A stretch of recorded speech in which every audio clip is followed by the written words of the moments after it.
GMGP, good morning, good people. Y'all could have been anywhere in the world, but y'all decided to wake up with us. You're sick. You're sick in the head. There's a lot of fantasy football shows out there, but I promise y'all, they not like us.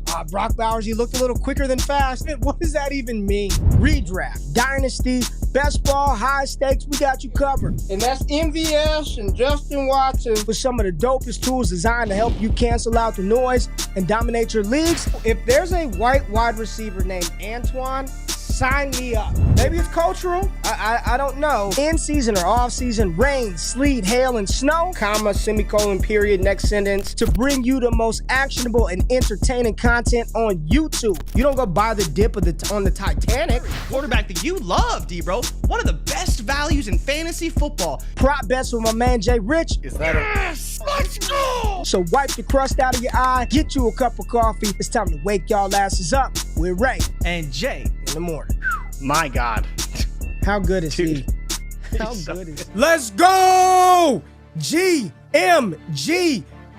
It is Monday, September 8th, 2025. Y'all decided to wake y'all asses up with your boy, Ray G. You can find me on X at RayGQ, and my brother from another mother, the Canadian, the triple down, double down king himself, Jordan Richards, in the building. NFL Week 1.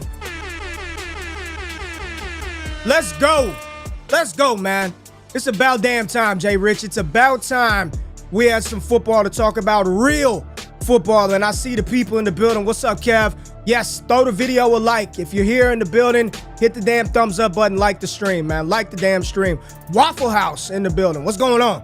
I ain't been there in a long time, but what's poppin', Waffle House? I don't eat that anymore, Jay Rich. I'm on my health kick over here, man. We got Greg in the building, Dom 10-7, Goat Rings. I ain't seen you in a minute. What's up, Goat Rings? I got Alex C, AJ, Ricardo, JB, Eric, Royce, Allen Davis, Kevin in the building, Patrick Price.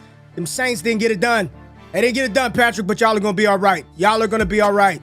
FB3 in the building, GMGP. To everybody out there, we got a big show. Jay Rich, let me bring you to the building, man. How you doing this morning, Jay? How you doing, Jay Rich? No? I thought you were going to put me on the screen, and I forgot to take myself off mute, so that's my bad. No. I'm going to put you on the screen now. I'm good. I'm having a good Monday so far. It was a bit up and down yesterday. There was a lot of exciting things. I almost went to sleep before the Sunday night finale, so that was a lot of fun. But I'm excited, man. It was a good game, good weekend. Some good performances, some bad, but obviously we'll talk about it all, but very excited opening weekend. I'm sure a lot of people had a lot of disappointments, but let's not overreact too much. It's week 1. We're going to have some fun on this show for sure. We can overreact a little bit, right, Jay Rich? We're allowed. Are we allowed to overreact a little bit? We've been overreacting all training camp, mini camp. Let us overreact a little bit after we have some real football, man. Come on. If it confirms our priors, then absolutely we're going to overreact. If it doesn't, then guess what? It just really doesn't matter. It's only week 1. It's only week 1. No need to panic. Everything will regress back to the mean. We'll be all right. We'll be all right. But if it fits the narrative, that's how it's going to be for the rest of the year. Wheels up. All right, we got a good crew in the building, man. We're going to have fun today. Hit the like button, like the stream, comment with the good people below. We're going to get y'all up on the screen. But let's talk about it, Jay Rich. I don't want to waste time because the best game on the slate this weekend happened last night. 81 points scored. 81. No, it wasn't Tom Brady, Peyton Manning. It was Josh Allen, Lamar Jackson. Jay Rich, the Buffalo Bills. What can you say? I mean, what can you say, dude? I thought the Ravens had it in the bag. At one point, it was 40-25. I was like, oh, it's a wrap. You know, this is a wrap. Jay Rich, Baltimore's got it done. Lamar Jackson came into Buffalo. Derrick Henry, they did their thing. They got the dub. Not so fast, my friend. I was texting with our editor at Yahoo. I was like, hey, I'll have this piece ready as soon as the clock strikes 0. Had it all written up. Ravens stomped the Bills, yada, yada, yada. I had to rewrite the whole damn thing, Jay Rich. But talk about the man. Talk about the NFL reigning MVP, Josh Allen. Talk about him, Jay. This is why he won MVP. This is why this is the most valuable player in football. Yeah, he's the MVP for a reason. And, you know, you and I have gone back and forth for a long time, Lamar versus Allen, because A lot of people thought that Lamar should have won the MVP, and maybe statistically he was the MVP, but I think we all saw last night why Josh Allen was the 2024 NFL MVP. And it's not even Lamar Jackson's fault. It's really not. If you told anyone Lamar Jackson would have a 94 QBR, 144 QB rating, 14 for 19, 209 yards, 2 touchdowns, 70 on the ground, Derrick Henry, 170 yards rushing and 2 touchdowns, and they would lose the game up 15 in the fourth quarter with 4 minutes to play, it's unbelievable what happened. Now, Henry fumbling is on Henry. That's not Lamar's fault. But what Allen did from the fourth down conversion to running the ball to making all the throws to being decisive, like, you knew that final drive. It reminded me a lot of when Allen has lost games to Patrick Mahomes, and you just knew if you gave Patty and Kelsey the ball with one more time, 15 seconds, 30 seconds, no matter how much time was on the clock, it was never going to be too little for them to not get it done, and that's exactly what happened. And, play calling kind of failed the Ravens at the end of that game. They definitely should have been more aggressive at the end. But Allen and the Bills and Coleman and Shakir and Palmer and Cook, they went out and they won that game. And they won on the back of Josh Allen being one of the best quarterbacks in the NFL. Josh Allen on the week, QB1, damn near 40 points. Yeah. Damn near 40 points. Jay, his fourth quarter, I tweeted it out. His fourth quarter, 16 for 21, 251 yards, 1 passing touchdown, and 2 rushing touchdowns right? In the fourth quarter. Unbelievable, man. Unbelievable. I was stunned, I was looking truly. I'm looking at the stat. I'm preparing that tweet, and I'd triple checked. I'm like, he had 251 in the fourth quarter. Like, how the hell does that happen, Jay Rich? I mean, just Lamar was very deserving of the MVP, and I thought he should have won the MVP last year. But week 1, Josh Allen made me shut the hell up. Like, this is why he's the MVP, because you look, and I'm watching, and I'm like, man, he still doesn't really have a go-to receiver, and then here comes Keon Coleman. Yep. The running game wasn't really effective. They didn't really have a running game. I mean, he ran around. James Cook was fine, but they leaned on Allen. I'm looking at all of the reasons why the Ravens should have won that game. And at the end of the day, number 17 was just, and I'm going to just tell you, man, I don't like Lamar Jackson smiling and stuff with Josh Allen after the game. I didn't like it in the playoff game. I didn't like it here. And it wasn't Lamar's fault, but Josh Allen is just a different animal. He's a different animal, and we are watching sort of our generation, our version of Manning and Tom Brady and all those battles that we had Except in the early 2000s. Third, right? It's not just Manning versus Brady, because maybe you could say Ben's kind of in there. Maybe Allen's kind of that Ben echelon type of QB, but obviously a modern version of that. It's just like every time these guys get together and play a game, like, I hear you on them smiling, but what are you supposed to do if you're Lamar?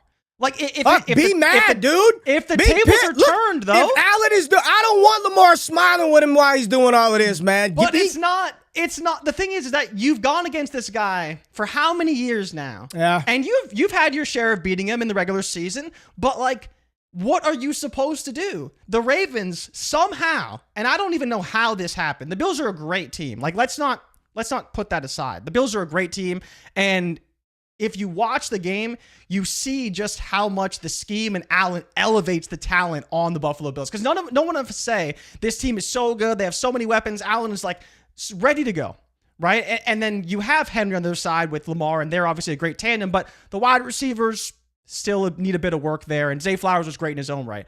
But if you're Lamar, how can you not just be like, dude, look, man, I hope to see you in the postseason. Hope you have a good year. And that's that, right? He did nothing wrong. He didn't allow 40 points. He still put up points. They should have been more aggressive as an offense at the end of the game, but he didn't call the plays, I imagine. He's not the one saying, let's just hand it off to Zay Flowers on 2nd and 10 and hope he gets a first down. So that's where it's if you're Lamar, man, he did his thing. He did everything he could to win the game. He was very efficient. He got the ball to his playmakers. Henry obviously went insane. He still ran the ball effectively. Allen had the ball last, and they won the game. And that was the difference, is who had the ball last, and they won the game. And that's exactly what happened. Yeah. Let's talk about the weapons in this game. Derrick Henry. Stud. Dude, at 31 years old, he topped out at 21 miles an hour, 18 carries, 169 yards. He did something for the first time in his career last night, Jay Rich. He had 3 30-plus yard runs, first time in Derrick Henry's career that he did that. I also believe that he has tied some record for 150-yard performances at the running back position. He's tied for most in it. The king is the king. The fumble, if that fumble happened in the quarter 1, doesn't matter. Quarter 2 doesn't matter. Quarter 3 doesn't matter. But when they're trying to close the game out for him to fumble the ball, pretty tough for Derrick Henry there. But I think we can say he looks like he's slowing down zero, Jay Rich. The king is still the king. RB1 on the week. James Cook, other side of the ball. I thought he played fine. They couldn't really they were just gashing Baltimore through the air. They couldn't really get a lot going on the ground. Cook had the big reception where he almost scored, like in the end zone, James Cook, but I think he provided his value. The pass catchers is what I want to talk about a little bit. Zay Flowers is he might be wide receiver 1 on the week, Jay Rich. I'm going to go look that up right now. But Zay Flowers, Keon Coleman, both of those guys really impressed last night. Zay Flowers, I think he is wide receiver 1. Let me see, Jay. Yeah, wide receiver 1. Here are your top 3 wide receivers on the week. You want to hear this? Here we you want to hear it? Your top 3? Oh, yeah. Zay Flowers. Did you have him inside your top 5, Jay Rich? Nope. Top 10. Zay Flowers. Top 10. Top 20. Me either. Keon Coleman, wide receiver 2. Did you have him? He finished at 2, eh? Wow. He finished at 2. Great Jay end Rich. of the game, though. And do you want to guess who wide receiver 3 was? I'm going to guess it's QJ because QJ had a big day on Friday. If anybody in the world had those 3 as your top 3 wide receivers, I'll give you something, man. Anything you want. But those are your top 3 receivers. Keon Coleman, 25 points. Zay Flowers, 27 points. Do you think this continues for both of these pass catchers? Listen, man, Keon was damn near first-round pick, and there were flashes last year. There's a lot of talk about him taking a step forward. The touchdown was fluky, right? Tip, fluke, but you got to be in the right spot. But that final drive, those final 2 drives, it was Keon, and he almost made Jair Alexander look real bad. Had he scored right there, it would have been a monster Keon Coleman performance. Wide receiver 1, damn, he was damn near there. But what are your thoughts about those 2 pass catchers moving forward? And then I got one more pass catcher I want to talk about. So Zay Flowers is interesting because obviously I've been a big Zay Flowers detractor, doesn't score a lot of touchdowns, but looks great in this matchup. And the broadcasters talked about it a lot. He obviously didn't play in the playoff game, and you see why he's so valuable because when the Bills played man coverage, he was the one that was wide open and not just making plays, he was making big plays, making chunk plays and moving the ball down the field and was very, very effective. And when you compare it to what everyone else did from the pass catching positions, he had 143 of 209 receiving yards, very similar to Jackson Smith and Jigba, and maybe we'll get into that game today.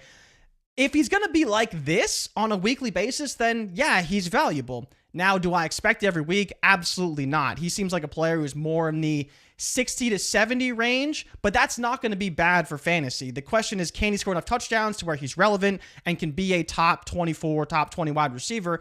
I tend to think maybe he can. It seems like potentially there could be some upside there, but you're not going to have to put up 40 points every week. And I think that's the hard part with Flowers is that Lamar still only threw the ball 19 times, but 9 of those went to Zay Flowers. And that may be just enough to keep him relevant weekly, like in the top 36. But I don't know if he's going to push for much higher than that on a week-to-week basis if they're not playing Buffalo.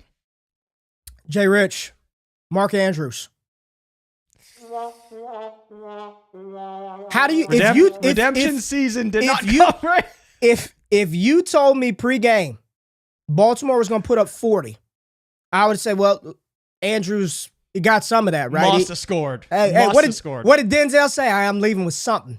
I'm from round the way. I'm leaving with something. Andrews did leave with something, Jay Rich. I'm scrolling down right now to see where he finished on the week. Because it wasn't high. Below Jackson Haas, below Dawson Knox, and below Dalton Kincaid. 3 tight ends on the Bills outscored Mark Andrews this week. One catch, 5 yards. Whew, woof. Ray, simple question. Would you start him next week?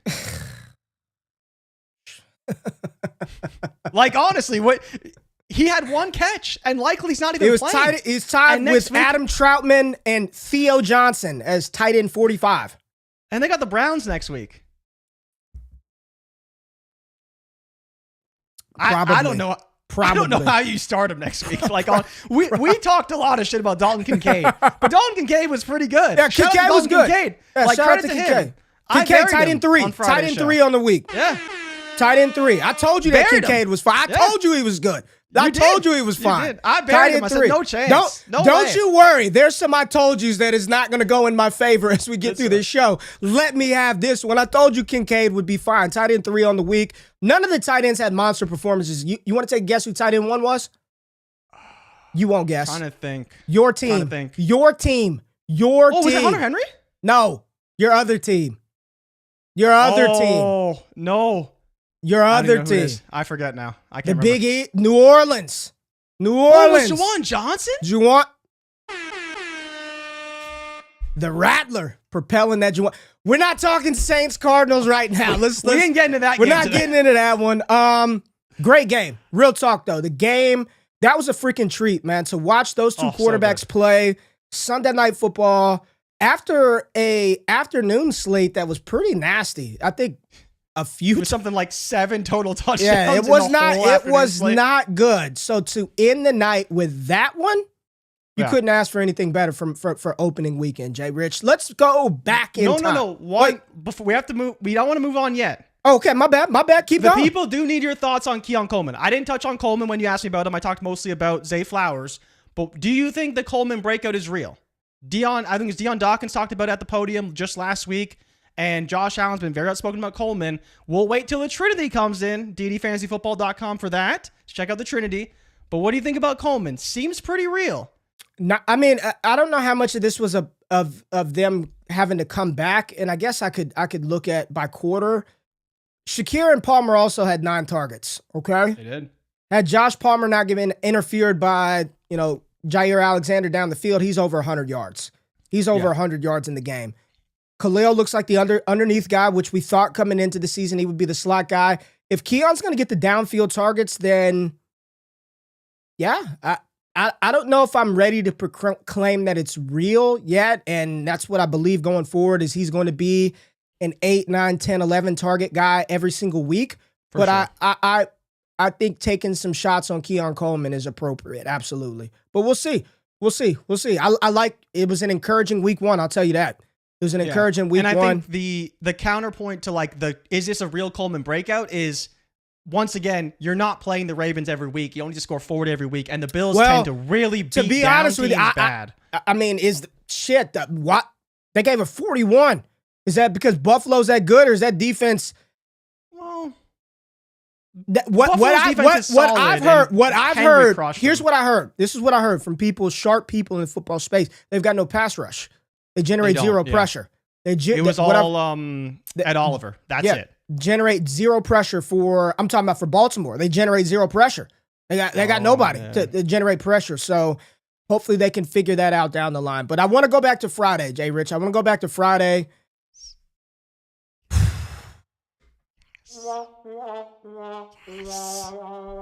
What? Wait a minute. Wait a damn minute. Don't yes injuries, man.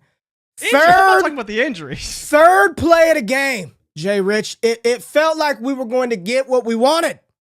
Third play of the game, Travis Kelce allows Derwin James to push him all over the damn field. He gets in the way, and it is one of the worst hits I've seen in a long time. Friendly fire was bad. Every angle of the Travis Kelce, Xavier Worthy hit, mesh point, that's why my wife's like, my boys ain't playing football. That right there. She's like, there it is right there. That's why they're not going to play. Not good, Jay Rich. The Kansas City Chiefs lost to the LA Chargers 21-27. Justin Herbert was outstanding in this matchup. Outstanding. Damn right. I want to start with the Chiefs, okay? Because the Chiefs offense was not outstanding at all. It was actually pretty damn bad. Patrick Mahomes had to put on his cape and do everything to keep him in there. led the team in rush attempts, led the team in rushing yards. Of course, he was the lead. He probably would have been the leading receiver because up until the final heave, Hollywood Brown had a whole bunch of targets and did a little to nothing with him. The 49-yarder saved him at the end. Kelsey scores a wide-open touchdown, but other than that, 2 receptions, he did nothing in the game. Pacheco looked sorry. Kareem Hunt's old and slow. Jay, how you feeling about Kansas City in this offense? I had a lot of stock in Xavier Worthy, and the biggest X factor in football is injuries, man. Dislocated shoulder confirmed. I'm seeing shit 3 weeks to 2 months to the whole season could be up in smoke for Xavier Worthy. What are your thoughts about Kansas City moving forward, man? I'm very concerned. I don't know how you couldn't be concerned. This is a team that opened up the season in Brazil, and, while, again, it's the Chargers, and we know the Chargers are a good team, people thought they'd win this game. And that was knowing that next week they have to play against the Eagles. So they have the Eagles this week, walking out of Brazil with Xavier Worthy getting an MRI, I think, today to confirm, hopefully, how severe this injury ultimately is. And it just seems like without Xavier Worthy, this team is just going to be bad. Like, there's just nothing for them to do to game plan around this now. Now, again, you can't prepare for Worthy to get hurt in the first play in the same way you can't prepare as a defense for Jalen Carter to spit on Dak Prescott and ruin your entire defensive game plan. Right. But even still, you're in a situation now where it's like Hollywood Brown, Juju Smith-Schuster, Tyquan Thornton. Like, these are not guys that are going to propel an offense forward if Mahomes has a bad game, or we'll see what happens this week, plays against a good defense like Philadelphia. The Chargers defense isn't great, but they looked really good against this complement of weapons for Mahomes. And Mahomes had to make a ton of big plays, but I'm concerned. Like, I think that Reed will find ways to use the players he has, and that Worthy was probably a massive part of the game plan. And when you take that out, you can't rework the game plan at that point. You have to just kind of work with what you got. And so we'll see how they adjust, but it's not going to be easy to adjust against this Eagles team. As bad as they looked at times against Dallas, like, they're going to be significantly better, and they're going to be ready for the matchup against the Chiefs. So I'm a little bit concerned, for sure, a little bit concerned. Let me just ask you this, and we're not going to go through a whole litany of players, but if you had an opportunity to trade your Xavier Worthy for, let's say, Keon Coleman, and maybe you get a plus on top of that, would you move your right now? It's week. We're not in hypothetical land. We're not in maybe this could happen. We know this dude's got a dislocated shoulder, and all the talk about this is it's a high injury, like a high rate of re-injury risk. Yeah, re-injury. Would you move your Worthy? The brace, right? Yeah, he's got or the harness. If he's back, right? We could get an announcement right after the show that he's out for the season. Because they say it's surgery. Going to have. Would you move him in fantasy football for Keon Coleman right now in a plus? Keon Coleman in a second. I think Keon Coleman is interesting range. He might be a no for me, but here's what I will say that I haven't heard anyone talk about, and granted I haven't consumed any content yet. The X factor is not whether Xavier Worthy is healthy or not. The X factor is actually Rashee Rice. The team that this player, like the player that this team needs more than anybody, is Rashee Rice right now. Rashee Rice would have drastically changed the outcome of this game because he is the player that takes all the pressure off Mahomes to some extent. And while they needed Worthy 100%, if now Worthy is hurt and he's limited at all, why do you want to start him? Oh, this like, is honestly, awful. Why do you want to start there is not, but Jay, that's the thing. There's no starting him right now in the foreseeable future. Like if there's no reason to start him for the foreseeable future, why do you want to own him at all? The appeal was, well, maybe he gets hot early in the season when Rashee Rice is out and can maintain that through an entire year. Right. If he's hurt and Rashee Rice comes back after 6 weeks, or I guess it might be 7 weeks with the bye, fully healthy, I still believe he's a top target on the team. And so if Worthy is number 2 and injured, where's the appeal? You might as well have a Keon Coleman, and maybe even on their side, maybe you'd rather have a Zay Flowers, who I'm not the biggest fan of. But if he's going to be getting, a 45% target share like he had last night, and he's going to be, maybe 5-6 receptions a game, 60, 70 yards potentially, very consistent, why not have that? Did you see that trade, Worthy for Cade Otton? At least I'm talking about some other receivers here. Zay Flowers, Keon Coleman in a plus. I'm not trading for no damn Cade Otton. Jay, this was... it's going to be tough to trade him. Here it is. Really will. This was a gut punch to like the whole game. This really freaking suck Once again, to see this right? early. Like we had Carter thrown out Thursday. We have Worthy get injured on Friday. early Friday. Like, the game still ended up being good, but it's just one of those situations where you're like, it sucks because the potential this game has if everyone's on the field. Like, if Rashee Rice was on the field and Xavier Worthy was on the field and healthy, like, the Chargers looked so good. And it's just like, if they were to match up again with those guys on the field, maybe it's a much more competitive game. But without those guys, it wasn't even really a contest. The game was somewhat close, but it felt more out of reach, in my opinion, than maybe the scoreline indicates. Well, let's talk about the Chargers because Herbert was 25 for 34, 318, 3 touchdowns, no picks, 74% completion percentage, and almost 10 yards per attempt. Jay Rich. QJ, 5 for 79, 2 touchdowns. Keenan Allen, 7 for 68 and a touchdown. Ladd McConkey, 6 for 74. He didn't get in the end zone, but that's where all the pass attempts went. You had 2 other players that had 2 targets, and that was it. That was it. It was Ladd, it was QJ, it was Keenan Allen. And I think that's what it's going to be all season. Yep. And we could easily see this flip to where next week Ladd's the one with 2 touchdowns. QJ's got 4 for 50, 4 for 60, and Keenan out. But those are the 3 that are going to be involved in this passing attack. I'll say I'm not really concerned about Ladd McConkey's lack of touchdown involvement. There was a play where I believe Herbert threw the ball to QJ, was a little bit in the end zone. It was a little overthrown. Ladd was wide open on the other side. And then there were a couple of other plays where Ladd probably had some more yards, but the ball was knocked down. I'm not worried about Ladd. The usage was great. When you see all those 3 guys on the Trinity, they're all up high in the right, above the line. Herbert was dialed in. And this Greg Roman offense that we talk about, they're just going to run. I mean, there were points in the game where the announcers were like, they're throwing again. Yeah, Herbert's throwing it. 3rd and 1, throwing the damn ball. We're not going to run like that versus this tough defense. Omarion Hampton did not find a lot of headway in this game, 15 for 48, but I thought he looked fine. I'm watching the game. I tweeted it out. A lot of engagement on that tweet. I was like, what game were y'all watching where he looked bad? Like the final stat line doesn't look good, but this is the number 2 most difficult rushing defense coming off of last season. And he ran hard. Like he picked up first downs. I thought he was physical. Yes, he ran out of bounds that one play. Harbaugh talked to him, and here's what they did. They went right back to him right after halftime. He was the first running back on the field touching the ball. Najee Harris spell back in this game. He didn't do a lot. I feel really good about Omarion Hampton moving forward. Yeah, Omarion Hampton's snap share was off the charts. Like, I think he was over 80% of snaps. Obviously, in terms of rush attempts, he was 15 of 18 total. That didn't come, or actually, Najee only had 1 carry, and the other ones was to a tight end. Darius Davis had 1. So it was 15 of 16 rush attempts from running backs came in the way of Omarion Hampton. And the biggest thing was when he actually broke the line and sort of got to the second level, that's when you saw what Omarion Hampton can do. Breaking tackles, pushing defenders back. When he ran into Chris Jones, well, you saw what happened. He didn't really go anywhere. And Harbaugh took accountability for him running out of bounds and all of that. And that's ultimately what you want to see from a coach like that, is like, don't blame the player. He made a mistake. The play call wasn't the best play call given the circumstances anyways, and he ran out of bounds, and obviously they paid for it. It didn't ultimately cost them, so they're fine, and it's a teaching moment moving forward.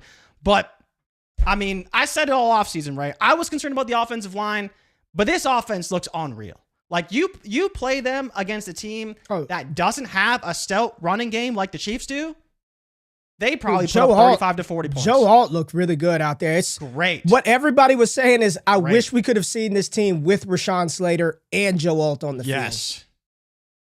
I mean, at that point, they are a top 5 offense. Like, they're going to be.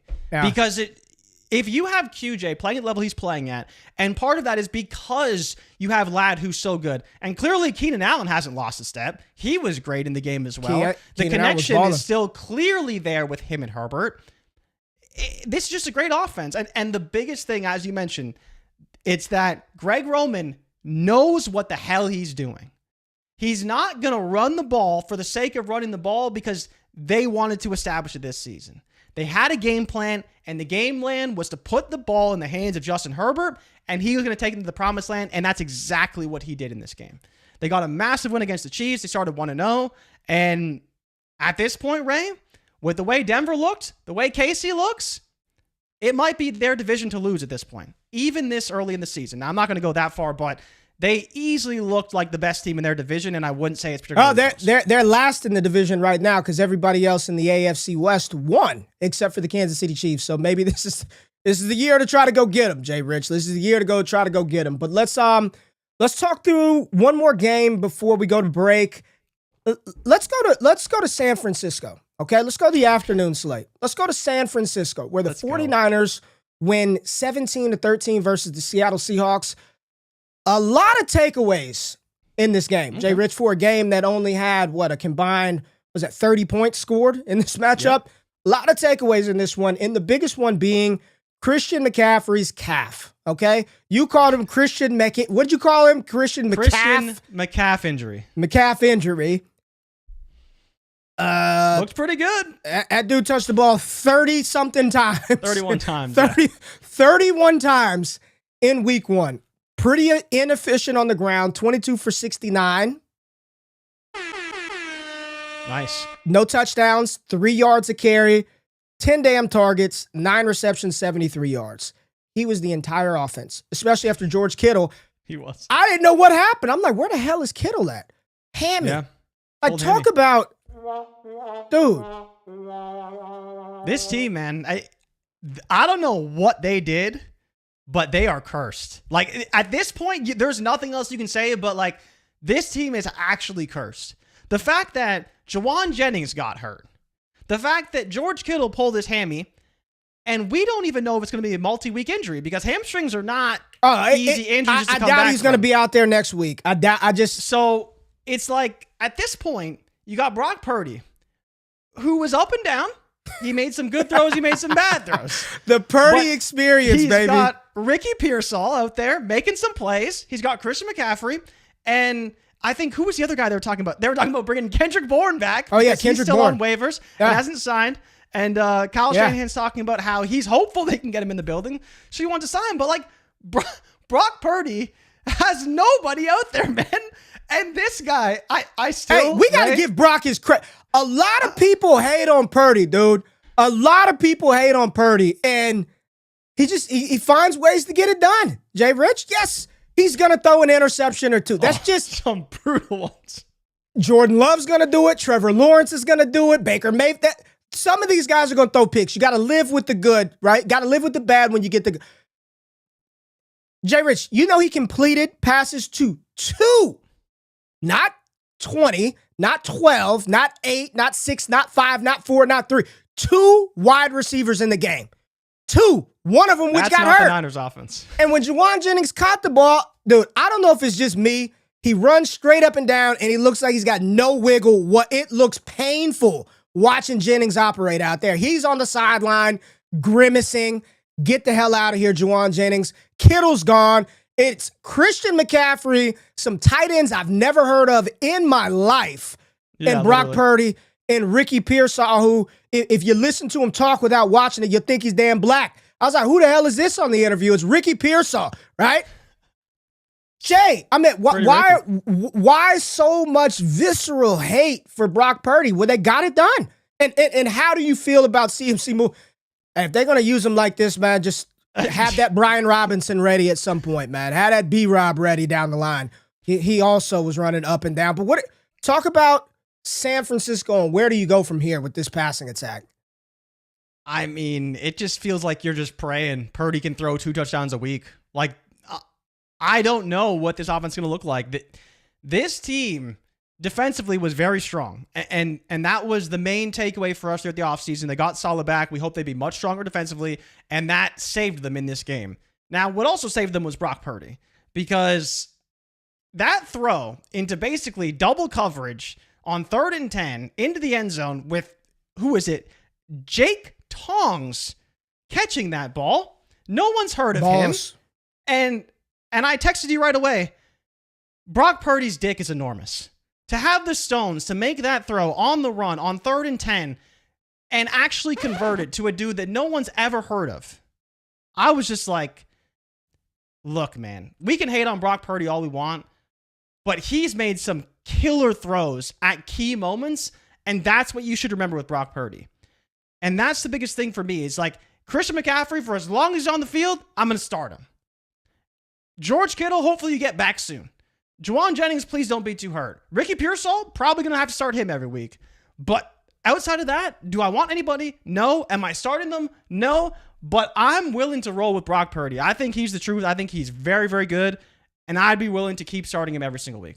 I just want everybody to know that I did not respond to that text either. I did not respond. I have verification. So don't go spelling lies on here, GQ. You thought it was pretty funny, but I'm just telling you, this is what I said, and I'm not afraid to say it.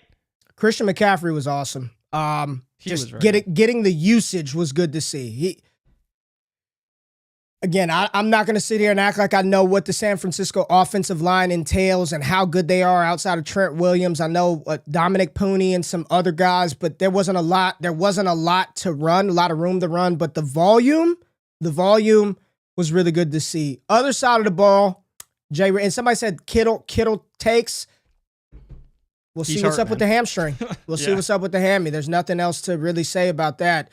Sam Darnold and the Seattle offense. A lot of people, big Kenneth Walker fans. Big K9, Kenneth Walker. Man.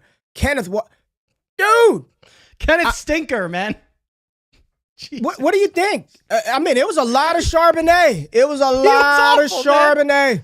10 carries, 20 yards? You can't start that. Look, the Niners defense is great, but like, come on, man. Are you kidding? Oh, Sam Darnold. Wow. Worse than I thought. You thought he was pretty big. I mean, 16 for 23, 150 yards, and all of them to JSN. A 50+% target share game for Jackson Smith and Jigba. And his actual receiving yard share is like 75, 80%. Well, he had 124 of 150. He had 124 of 150. Like, you got to feel good. You got to feel good. Oh, if you got JSN, yeah. I mean, you feel good with Jackson Smith. I mean, there was no Cooper Kupp. There was no damn tight end. A.J. Barner, 1 catch, 0 yards. Elijah Arroyo, 1 catch, 7 yards. This was the concern. Who's the damn OC in Seattle? Who's the offensive coordinator? Clint Kubiak. How long I've been telling you people, they got no O-line, and Clint Kubiak sucks. Like, he just does. He's just not very good. You're not a Clint Kubiak fan. But I think the problem now is, can you start Kenneth? Like, are you really starting Kenneth Walker next week? Can you really feel confident in that? It's clearly a split backfield. It's a split backfield. Extent. You don't feel confident. Am I going to start him versus do I feel confident? Two different things. Would you start him at Pittsburgh next week? I didn't draft a lot of Kenneth Walker in the first damn place. A lot of people didn't like that. They didn't like our take of where I had Kenneth Walker ranked. You weren't, yeah. So probably not. Probably not, Jay Rich. Yeah, at the Steelers next week. I mean, to be fair, it didn't seem so bad this week against the Steelers. That Steelers defense didn't seem that daunting, but we will talk about that, Jay Rich. We will talk about that after the break. So we're going to go to a quick break. Hit the thumbs up button, like the stream. We're going to talk your boy Justin Fields. We got to talk my boy Garrett Wilson. We got to get through some more games, some more players. Appreciate y'all being in the building. Hit that like button. We'll be back after the break.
Welcome back to the show. This is Wake Up with Ray and Jay every Monday, every Wednesday, every Friday, 9 a.m. Eastern Standard Time. Hit that thumbs up button, like the stream, like the content.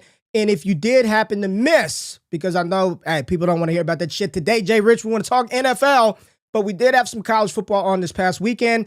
I got you covered. Stock Watch, 2026 NFL Draft eligible prospects. You see John Mateer, Damon Claiborne, Jeremy Bernard. We got some Sam Levitt, Wayman Jordan, who stands just like, the Sam Levitt. Wayman Jordan, who looks just like Ashton Jeanty in that USC backfield. If you did not get a chance to watch any college football over the weekend, check out the Stock Watch report every single week. I got you covered. Who's rising, who's falling from this upcoming 2026 class, which, Jay, looks pretty damn good. I'm just going to leave it at that. It looks pretty good. John Mateer looked really good in that win at home versus Michigan.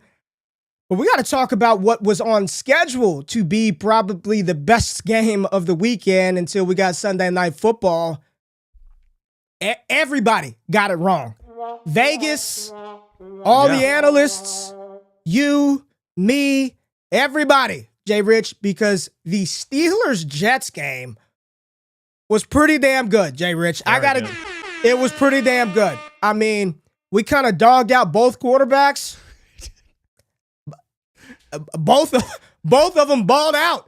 Aaron Rodgers, the winning quarterback, 22 for 30. And it looked rocky for Rodgers early. I think the first couple of dropbacks, he's pressured, sacked. Broderick Jones gave up the most hits this weekend, so they got to figure out the things with the offensive line. But Rodgers, 22 of 30, 244 yards, not one, not two, not three, but 4 passing touchdowns for Aaron Rodgers in this matchup versus this Jets team. They won 34-32. No running game whatsoever. Caleb Johnson, nothing. Jalen Warren, nothing. DK Metcalf was good. Of course, he's the one who didn't score, right? Yeah, of course, DK. It was damn Ben Skoranek, Calvin Austin, Jonnu Smith, and Jalen Warren. When I saw Skoranek, I'm like, where the hell did this? Who is this? Who is this on the field? His only catch of the day. His only target of the whole game. Nice over route for a touchdown. Walk in. Easy. Aaron Rodgers, talk about him, Jay Rich. He looks sharp. A-Rod did look very good in this game. Now, again, this has always been the conversation. Don't say it's the Jets. No. Okay. I was actually going into the Arthur Smith of it all because everyone said, oh, Arthur Smith is a terrible OC. He's not going to be able to make this work. He can't support wide receiver ones. And that was somewhat true, but the counter to that was always, well, everywhere Aaron Rodgers has been, like later parts of his career, he's the offense. It's not the OC's offense. What they want to do, they only ran the ball 20 times. They weren't very effective. So what do? They pass the football. Against this Jets team, they have a pretty good secondary, but they are reworking a little bit after losing some pieces in the offseason. But A-Rod got it done. He got it done with Pat Freiermuth and Ben Skoranek and Jalen Warren and Jonnu Smith. And obviously DK Metcalf was a massive part of that and led the team in targets. But I don't think we should be as concerned about this whole Arthur Smith factor of it all because Aaron Rodgers is a quarterback. And I think that for me is the takeaway. Do I want to start Calvin Austin? Probably not. But man, if he's going to be getting 6-7 targets a week, he's probably flex viable because if Rodgers is playing at this level against the Jets, and I do think their defense is still pretty good. I'm not going to write them off after one game against the Steelers, but if Rodgers is carving you up, there's definitely some questions about how good of a defense you are. But the takeaway is DK Metcalf, Calvin Austin. I think you start DK Metcalf every week, and I think that Calvin Austin is probably flex-worthy. And I don't really want anyone in the rushing game, but it's just crazy because Rodgers is a quarterback no one wants, no one would ever start, but he's probably going to be pretty good. Well, you're talking about how good is the defense if you're letting Rodgers carve you up. I'll tell you right now, that offense of game plan by the Jets, did you watch what they did? It was a college, it was RPO City. It really was. It was RPO City. Hand the ball off to Breece Hall, who looked outstanding in this one. I was not concerned about Breece Hall at all. Braylon Allen did score a touchdown, but he only had 6 carries to Breece Hall's 19. So it was still Breece Hall as the lead back. Braylon Allen, nice touchdown run on that 8-yard scamper that he had. Other than that, he did nothing. No Isaiah Davis in this matchup. It was Breece Hall and Justin Fields. Justin Fields took some shots in this game, but he bounced back every single time. He was 16 for 22. Efficient. If you're telling me Fields is going to go throw 22 passes and complete 70% of them, one of the things that we talked about is he will score you fantasy points because he has got the cheat code with his legs, but he also gave you 218 and 1 through the air, Jay Rich. Justin Fields versus this defense. Caleb Johnson fumbled on a kick return versus this defense. TJ Watt he was on skates. He was all over the damn place, right? And not in a good way either. Missing tackles. Justin Fields, the rollout where he just skips into the end zone. TJ Watt just crashing down on him. They looked awesome. They Rich, give them that. They looked great. They looked great. Yeah, they look great. Am I buying into him being this efficient every single week? Hell no. No, absolutely not. But I like what the offense did week 1, and I'm going to give him his flowers week 1. They balled out. Garrett Wilson, 7 catches, 95 yards. Do you think that Garrett Wilson could give you that DJ Moore season this year? Was this enough to tell you, well, maybe it is possible? Hey, man, I can't take anything away from what they did in week 1. What happened in week 1, you have to say this was as good of a start as you can ask for, because it could have went the opposite way, right? Where he looked bad, couldn't complete passes. He got back there, like the Jets' O-line for losing Elijah Vera Tucker, that gave Fields a lot of time. Like he wasn't, it didn't feel like he was really under duress till the end. They started to heat him up towards the end of the game. But they look good. Straight up. Full stop. They looked outstanding, at least in this limited sort of offense. There is no other receiver. I mean, Tyler Johnson was the next closest pass catcher, and then Josh Reynolds. So it's going to all be Garrett Wilson and Justin Fields. I was more disappointed with the Pittsburgh defense. You bring up Ramsey with a great hit at the end of the game was nasty, right? Saves the day. But, I mean, that's another target and another opportunity. Garrett Wilson catches that. He's over 100-something yards on the day. So this was Steelers defense. We were all nervous about them. They didn't look very good, Jay Rich. They didn't look very good in this matchup. The biggest takeaway from this game is both defenses were awful. Like, the offenses executed and they did a great job, but we just expected much more from these defenses. And it's not that, I expected the total to be much closer than it was, because it obviously went way over. But, these are teams that are predicated on their defense, and especially Pittsburgh. And, Aaron Glenn reworking this defense, maybe it is going to take a bit of time, and they'll get better throughout the season. But for a defensive guy, I thought they'd be much better on the defensive side than the offensive side, and that's just, what a lot of people were projecting. Doesn't seem that way right now, but thankfully for Pittsburgh, they got out of there with a win, and hopefully the Jets can at least be encouraged. They were very competitive in this game, and if they play a lesser opponent, they'd probably win that game. They probably would.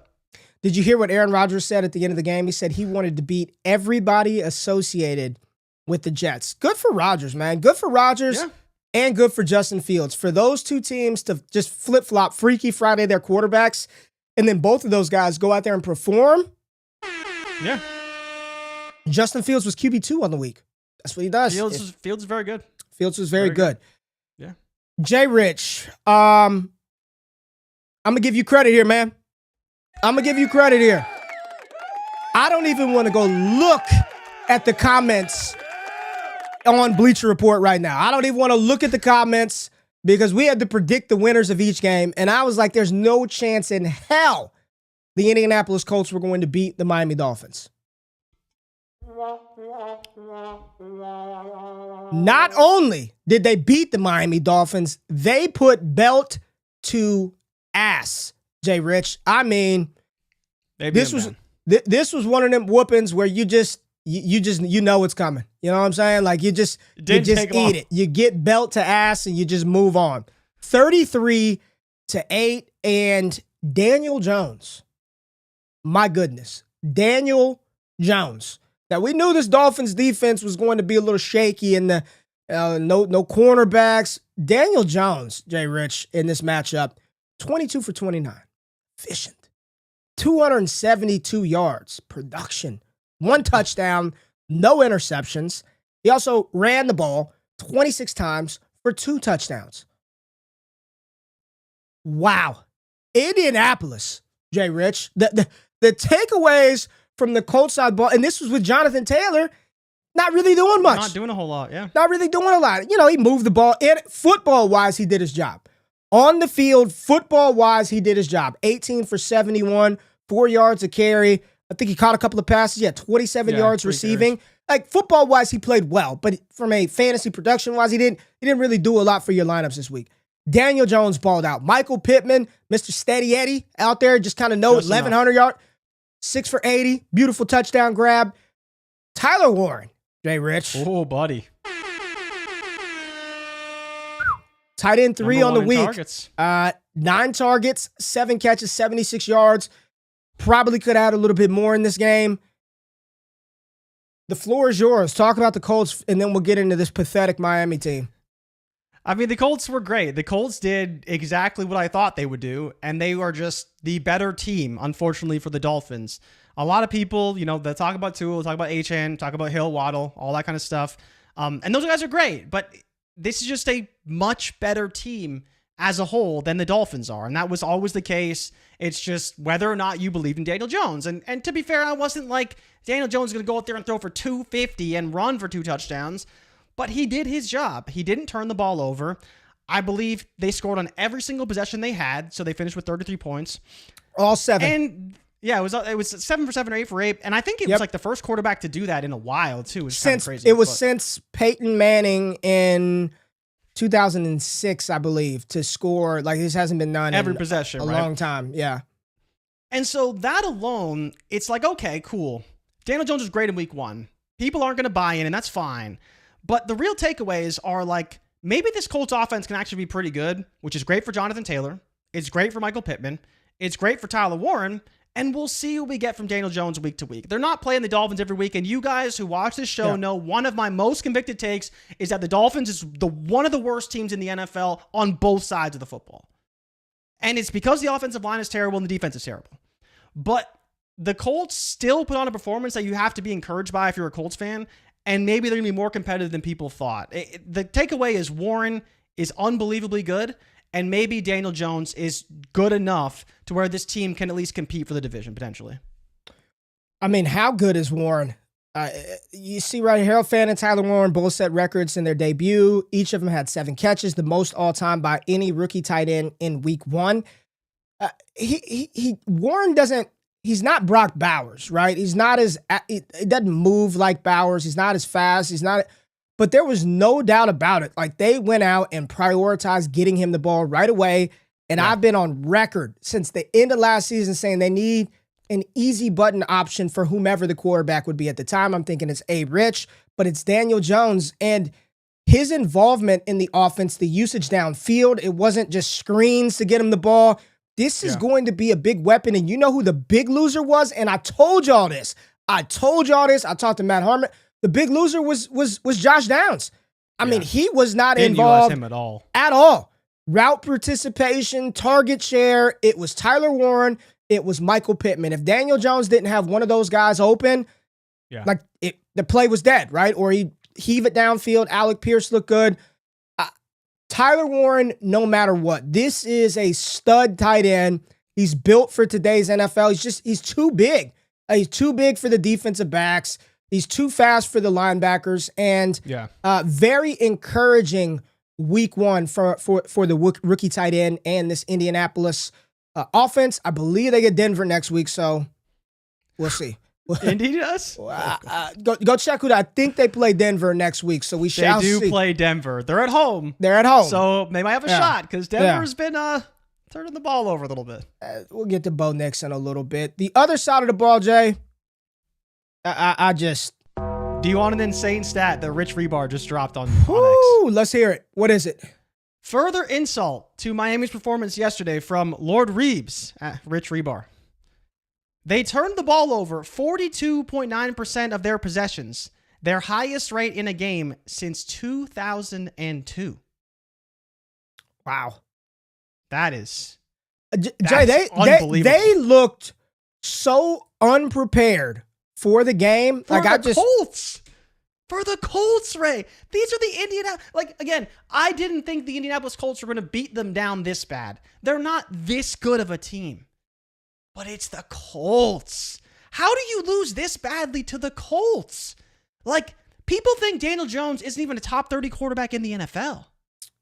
And he made you look like the worst team in the league. Tua wasn't a top 30 quarterback. They looked awful. Team in the league. They looked worse than this. 2.7, Ray. How's that even possible? 14 for 23, 114 yards, 1 touchdown, 2 interceptions. They said his head hit the ground at one point, Jay Rich. They said he was dizzy. I saw the conspiracy. Maybe Tua was concussed. He took one of those Rich sacks too. Didn't see it coming. Got smoked. Those A-Rich sacks are never good, man. Never want to go full A-Rich. This is a problem. The demeanor, the body language. Tyreek doesn't want to be there at all. At all. Mike McDaniel doesn't feel like he wants. Dude, I'm like, there's no way this is a leader of men in this locker room. This is bad. The running game, dreadful. 7 for 55. Where's Etienne? Just no Etienne. 7 carries. Nothing. Ollie Gordon, 2 for 4. Had Etienne not scored late on that receiving touchdown, he's awful in the game. Waddle stunk. They're just. Who do you start? Who do they play next week, and do you start any of them? You're going to start Etienne. You're going to start Etienne. Let's play a little game, right? Because this is actually interesting. Next week, they have the Patriots at home. So we haven't got to the Patriots yet, but not a bad matchup when Geno Smith threw for 400 in the rain, right? But if they lose that game to the Patriots at home, then they have the Bills and the Jets. I don't think they're beating either of those teams, especially the Bills, obviously. But the Jets, I think the Jets can beat them. Jets look good. Then they got the Panthers on the road. Oh. Are they better than the Panthers? Probably, but we'll see. It's hard to find a win for this team with how bad they looked. They should beat the Patriots. If they beat the Patriots, maybe they're back a little bit. But then they got Buffalo, so they're gonna lose that game. Didn't they extend Tua this past offseason? Or was that last year he got the extension? When did Tua get paid? He might have got paid last offseason, but the contract wouldn't be in place until this season, right? So they have him under contract with no dead cap for the next 2 years at least. So did Gordon get all of the carries or none of them? Well, I think it's closer to the latter on that one. None of them got many of them, but Ollie Gordon, I guess he got 2 to Etienne 7. So there's your 1A, 1B backfield, 9 total rush attempts between the two running backs. Yeah, Tua's locked in for the next 2 years. Because he's 39 against the cap this year, 56 next year with a $99 million dead cap. And even if they cut him in 2027, they're still have a dead cap hit of $32 million. Yeah, Jalen Waddle gets hurt. Yep. I think he came back in though. He got hurt, but he comes back in. This is not a good offense. Really bad. It looks real bad. The O-line can't block. Mike McDaniel got found out, and he has never adjusted, like, at all. It's the same offense they've been running since he got there in, like, 2023. Remember how everybody thought he was so cool when he talked, the year 1, 2020? Oh, man, this guy's the next big thing. Now people are just like, can we get rid of this guy? Bad performance by the Miami Dolphins. Let's go to another bad performance that a lot of people were excited to see this game, and it got delayed forever, so we had to watch it into the afternoon. The Carolina Panthers, Jay Rich, 26-10.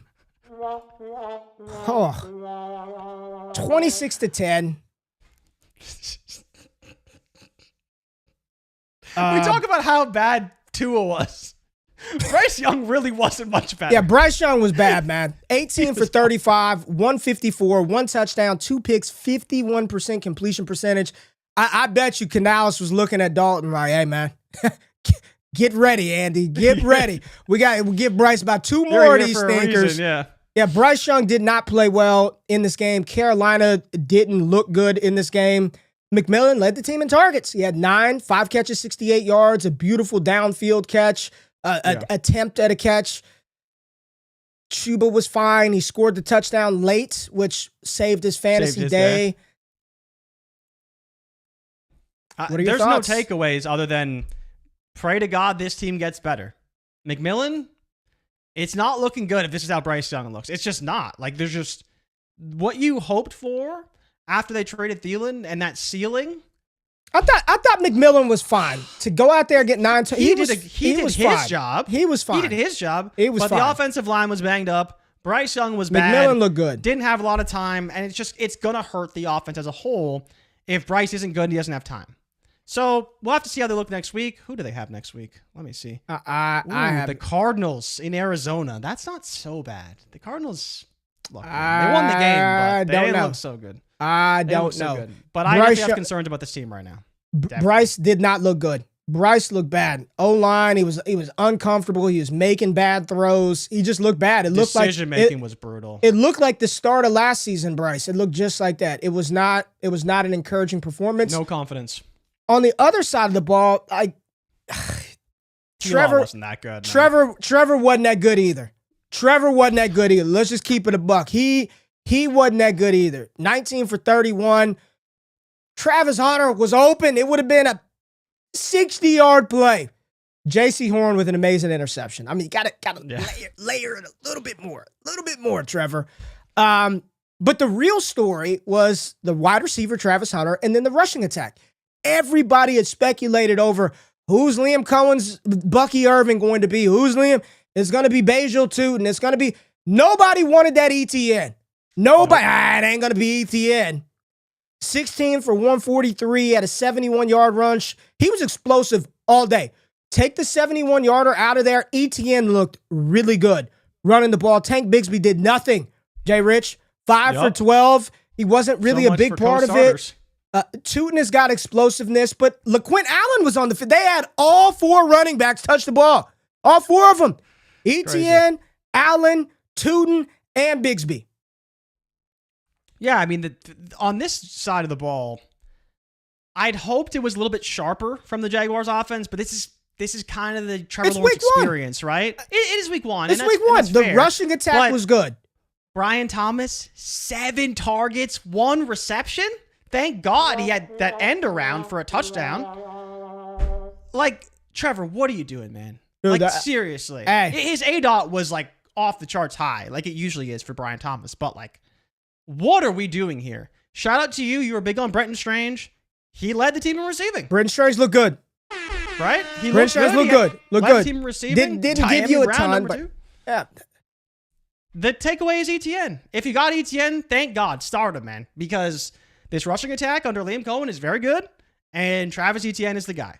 At least for now. Until that changes, we'll see. But for now, he's the guy. And he looked absolutely awesome in this contest. Absolutely awesome. Travis Hunter led the team in targets. 8 targets. Good. 6 catches, 33 yards. He got blasted one time on the sideline. I was like, oof, man, that's why you don't play both ways. He did not do, I don't think he played much on defense. I saw him on McMillan. Like between under 10 snaps. I saw him on McMillan one time and he got caught on. Like he just threw it underneath. Like, just go play offense. The report came out prior to the game that he was going to be used primarily on offense. I have said this, Jay Rich, for years. Long before he was drafted to Jacksonville, I said, you go back to last year, he's a better receiver, in my opinion, than he is corner. The ball skills are elite. The playmaking ability is elite. But I've always said he's a better receiver than corner. And every step along the way from his collegiate career, he wanted to play receiver. Jackson State, Colorado, now in Jacksonville. This is going to be a full-time receiver. It felt like Cohen and them were really trying to just like get him the ball, like get it to Travis, get it to Travis. I think once this offense kind of figures out its way, its identity a bit more. Yeah, and instead of forcing it, game plan your players to situationals, to situations and defenses, right? Yeah. Felt a little forced. But Carolina sucks. Like, why not force it against? Yeah, that's what I mean. Why not do it, right? Why not just? So I think you got to feel real good about Travis Hunter right now. I think you got to feel really good about Travis Hunter going into, going in for the season, playing receiver. So, Jacksonville got the dub. Lawrence going forward. That's the question for me. Is like, you're gonna get good Hunter. You're gonna get good T-Law. You're gonna get bad T-Law. You just gotta live with it and hope that he can. That's the big thing. Is he gonna be able to support 2-3 guys wide weekly? Receivers And Brenton Strange, right, on a week-to-week basis. Not if Etienne and the rushing attack is as good as they were. They probably won't have to. So it'll be. I think the hard part is that now, if Strange is doing this weekly, 4 receptions, 50 yards, 3 receptions, 40 yards, it's going to eat into what you were hoping for from Brian Thomas Jr. and Travis Hunter. And I think we've already kind of seen a bit of how Travis Hunter is eating a little bit into what Brian Thomas does and why drafting him so high may pay dividends, may not. We'll see. But they have the Bengals next week in Cincinnati, so. Well, let's go to Cincy. Right? Let's go to Cincy. Let's quick pivot to the Cincinnati Bengals. They won 17-16. This was a 5.5-point spread. And Jay Rich, you said you were like, I don't like it. I don't like it. Cleveland should have won the game. Missed extra point. and a missed field goal by the kicker kind of doomed the Browns. Yep. They didn't look like Miami. They look like Myles Garrett. Man, that hit on Joe Burrow. Oh my God. Dude, he is to think about Myles Garrett running a stunt right up the A-gap, right up, and blasting Joe Burrow, and him getting up and continuing to play in that game is unbelievable. 4 tackles for a loss, 2 sacks from Myles Garrett. Oh yeah, my God. Yeah.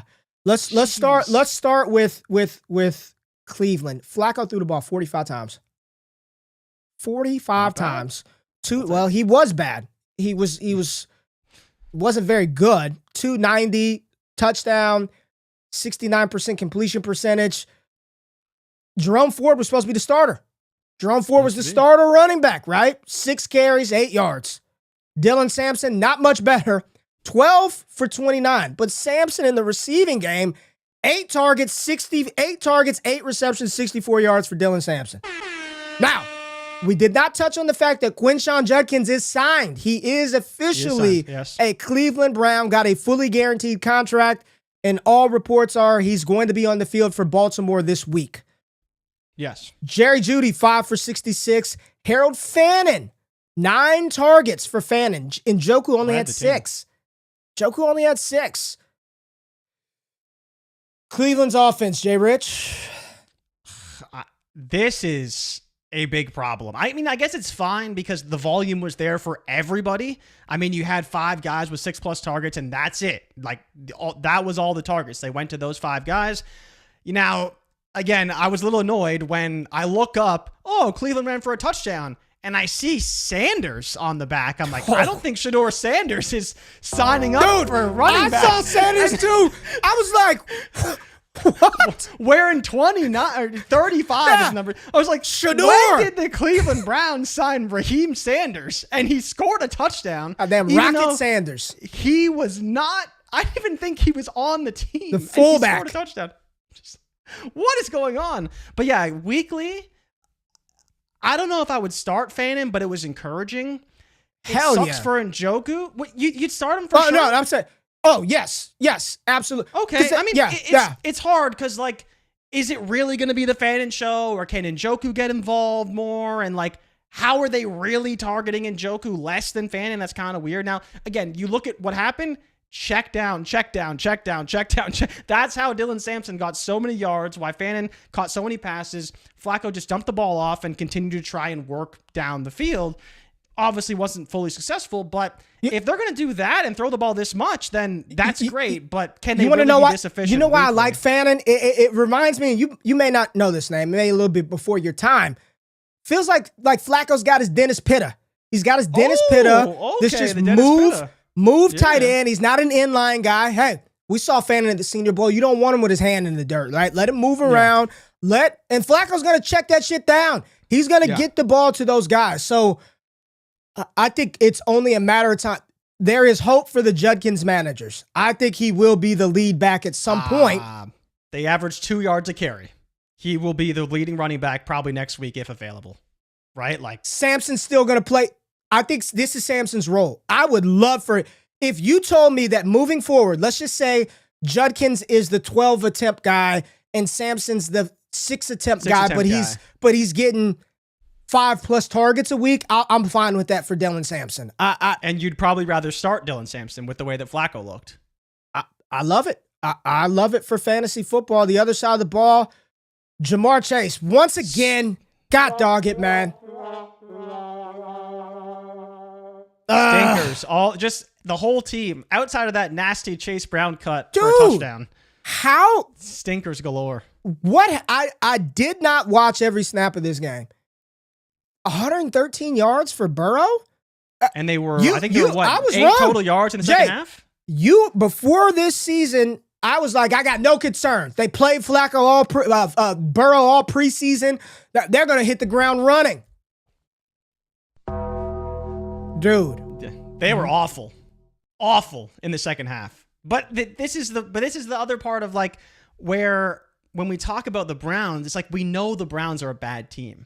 but they're not a bad defense. Like, they're still a good defense. And especially for a team like Cincinnati, they know what the Browns are trying to do. They've played them twice a year, but they still struggle every game. They have Chase, they have Burrow, they have Higgins, they have Fant, they have Gesicki, they have all these guys. But it's still not enough to overcome this Browns defense because the Browns defense is really good. And, you look to the second half and you're like, man, 8 total yards in the second half, negative 14 yards in the fourth quarter, and they won this game? What are they going to give you next week? Like, Ray, we didn't talk about the Jaguars defense. It was okay. It was better than I thought it was going to be. Yeah, Bryce Young was bad. Bryce is... It depends on which side of the coin you want to lean on, right? Was Bryce awful? Or was the Jaguars defense okay? Probably both. Probably both. So what do you think Cincy does to Jacksonville next week? Because I don't Lights know if up. they're going to light them up. Are they going to? Light that shit up. Light it up.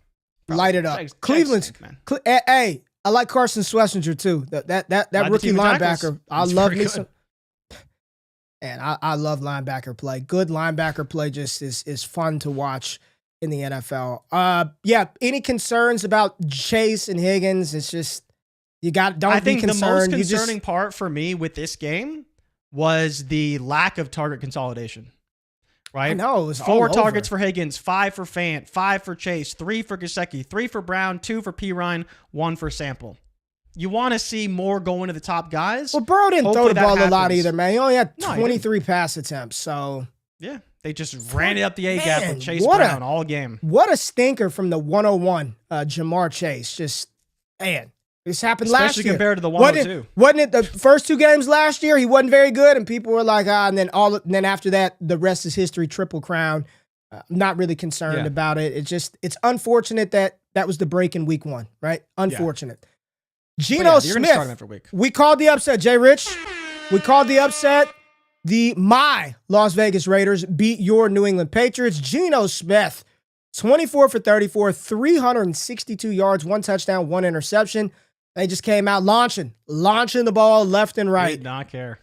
Jacoby Myers, 10 targets, 97 yards. Trey Tucker scores a touchdown on, I believe, the opening drive. Deontay Thornton, 2 for 45. Brock Bowers, 5 for 103. They're saying maybe an MCL injury for Brock Bowers. Fingers crossed. He said he's fine, but I'm looking on the timeline right now and some injury doctors saying MCL potentially. Don't quote me on that. Ashton Jeanty did nothing. I mean, the offensive line for the Raiders struggled mightily. 19 carries, 38 yards, but he did score a touchdown. Not really involved in the receiving game. I thought the big takeaway is they got a quarterback. The Raiders have a quarterback now, and it opens up the offense. Like, the passing game is what they had to really lean on it. 19 carries for Ashton Jeanty in this one. I thought Geno Smith played really well. Outside of that 1 interception, I thought Geno Smith played really well, and I'm really encouraged about what this offense can do down the line if the O-line can figure it out. The Patriots side of the ball was far more concerning. Yeah, they were awful. May was 30 for 46, 46 pass attempts for Drake May. 1 touchdown, 1 nasty interception.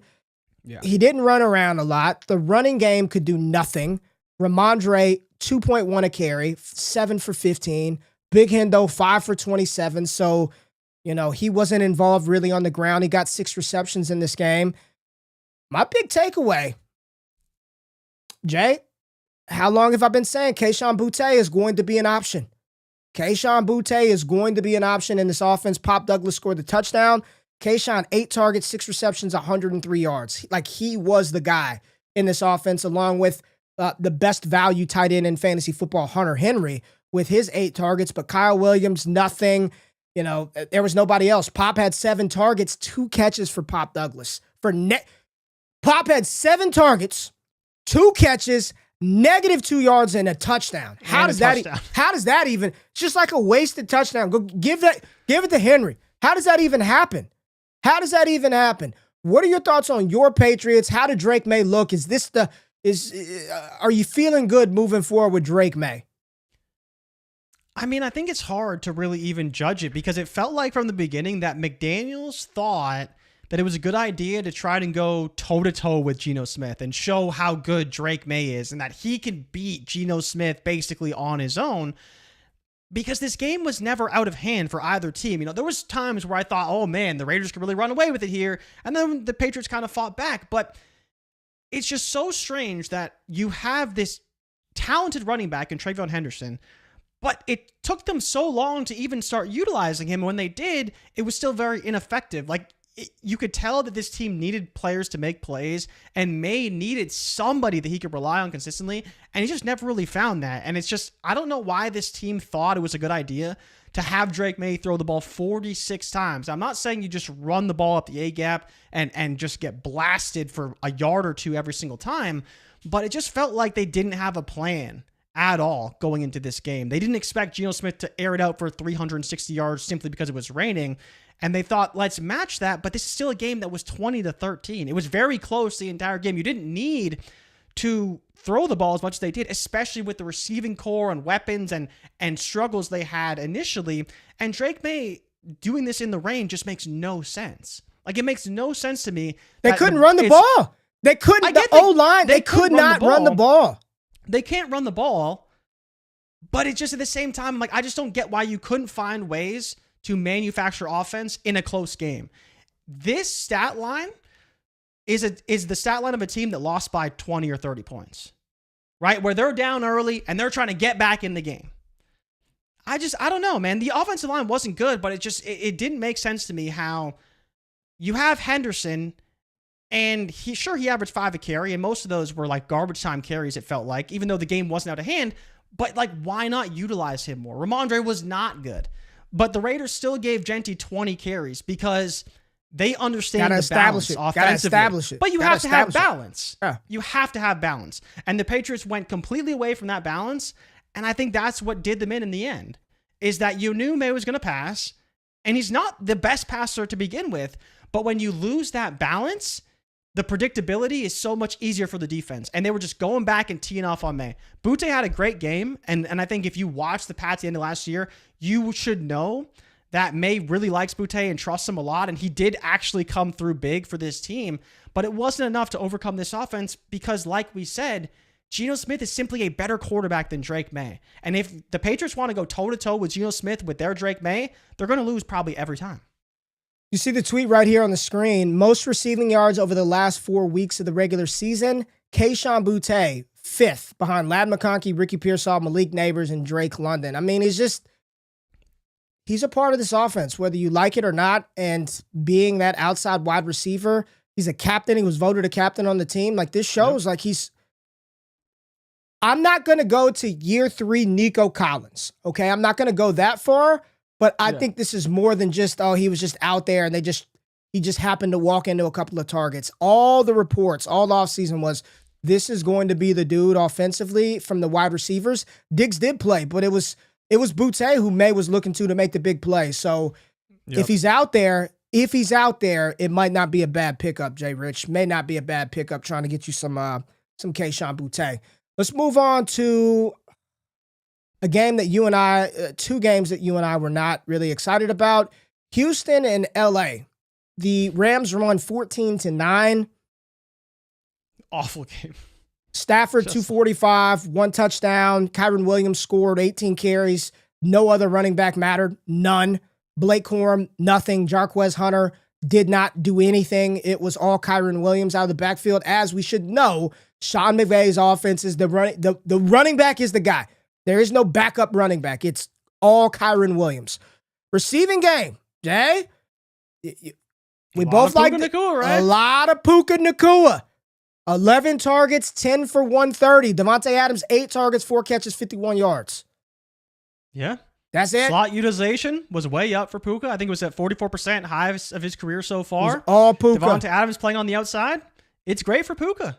And if this is how it's going to be, then Puka's going to be awesome. When he went out with a potential concussion, what were you thinking? Man, here we again, man. Here we freaking go. But it's just because of his past injury history. You're of course he gets hurt in the first quarter. Right. And he's not only is he maybe concussed, but he's bleeding from his eye. Yeah, his eyeballs are bleeding. I mean, his villain arc is starting, right? He's heard the slander.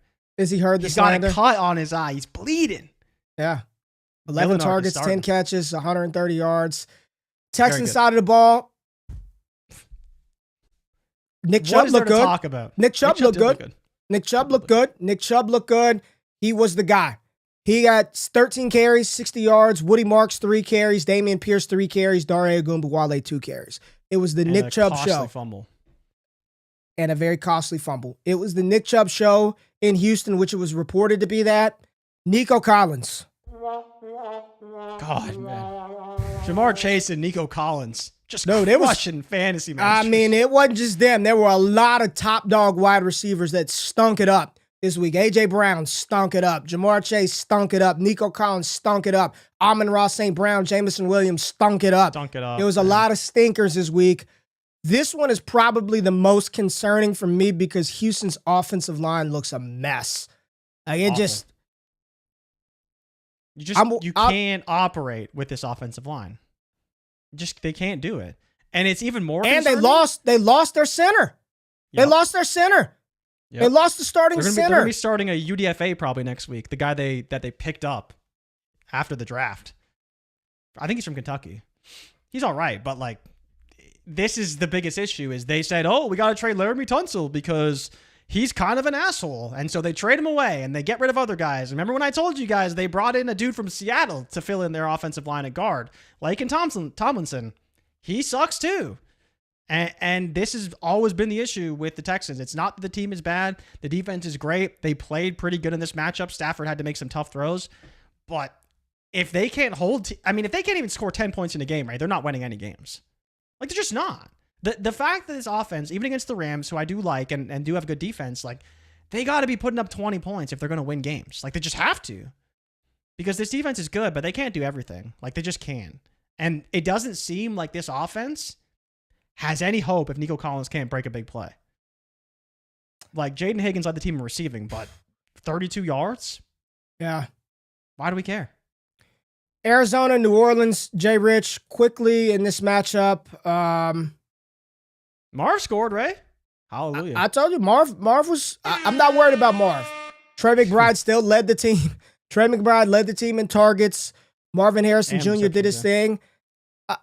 James Conner, not very good. Glad he scored. He scored because he was not very good either. He looks big and physical, but there wasn't a lot there. Trey Benson ripped off a big run. It was good to see him get 8 carries. It was Marv. Kyler, I thought Kyler was fine. I thought Kyler played fine. 21 for 29, not big yardage, 2 touchdowns. Didn't throw an interception in this matchup. On the Saints side of the ball, Alvin Kamara scored. Spencer Rattler didn't look very good. Juwan Johnson is tight end 1 on the week with 11 targets. Chris Olave, 13 targets. Rashid Shaheed almost had a touchdown catch, but Will Johnson said, give me that. Give me that interception. Thoughts on New Orleans? I thought they played a little better. They played better in Miami. They look better. Better in the Dolphins. They look better in the Dolphins, and that ain't saying much. They lost 20-13. Arizona somehow covered the spread in this game. I don't know how. Denver versus Tennessee. You didn't want to even get to the biggest concern, though? What's the biggest concern? Kamara only had 2 targets, and Spencer Rattler threw the ball 46 times. Yeah, the offense That's a problem. Yeah, it looked a mess. That's a problem. Looked a mess. They got to figure it out. But he scored a touchdown, so you're fine with Kamara. Tennessee loses 12-20 on the road versus Denver in a game in which Bo Nix was doing everything in his power to give this one away. He was doing everything in his. This was a battle of 2 quarters.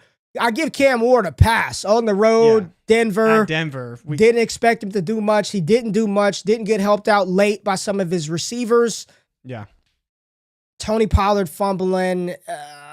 Pollard leading receiver with 1 catch. It's going to be a long season for Tennessee. Offensive line was okay, though. Like, again, some of the sacks were on Cam Ward. Some of the sacks were on the offensive line. But there was times where he had time back there. But when he did have time, of course, here's what they got to go. They got to go get some more guys. Right? They got to get some weapons around Cam Ward. Yeah. And then the defense for Tennessee, I thought played pretty well as well because Bo Nix was rough. 25 for 40, 1 touchdown, 2 interceptions.